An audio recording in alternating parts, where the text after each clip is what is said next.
And you need to understand the difference between blue penciling and modification. And you can look at examples of other states around the country. There are states where the courts are allowed to blue pencil but not modify. And what that means is that the court can only strike through things to then render the covenant reasonable.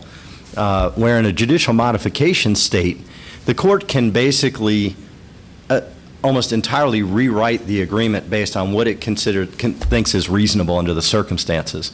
So it's an important question, because you have to understand when you're going into court, are you going to have to convince the judge, well, judge, if you just strike these couple of words, this covenant's pretty reasonable? Or will you be able to just go into court and say, well, judge, look, this guy was working in this territory in the last 2 years of his employment, and regardless of what the covenant says, you ought to bar him from competing with us in that area. And I think really what it comes down to is that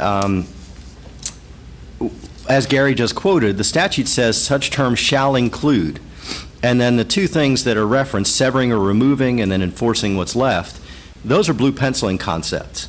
And so the question is, when the statute says shall include, is that inclusive or exclusive? In other words, are those examples of things, but there could be other things that are modification, or are those the only two things or is that the only thing the court can do in order to modify a covenant?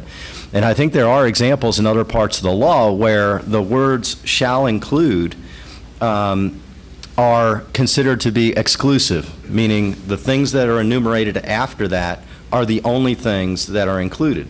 Because Michael and I were just talking before we got up here, like a lot of times you'll see in contracts and even in statutes, including without limitation. So if the statute said including without limitation these two things, then clearly we'd be a modification state. And so I think that that is an issue that is open, and we're going to need some guidance from the Georgia appellate courts.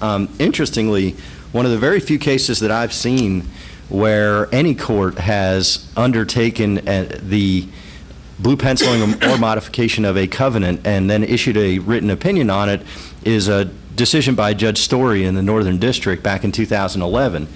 And in that case, the covenant prohibited soliciting or accepting competitive business from any of the employer's clients with whom the employee had contact or who were clients of the employer within 3 months immediately preceding termination.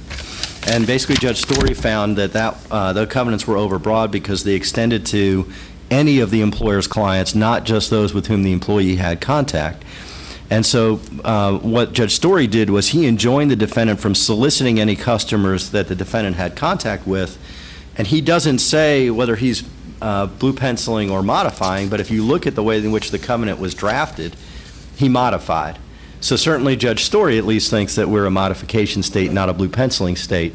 But obviously he's not going to be the final arbiter of what the Georgia law is.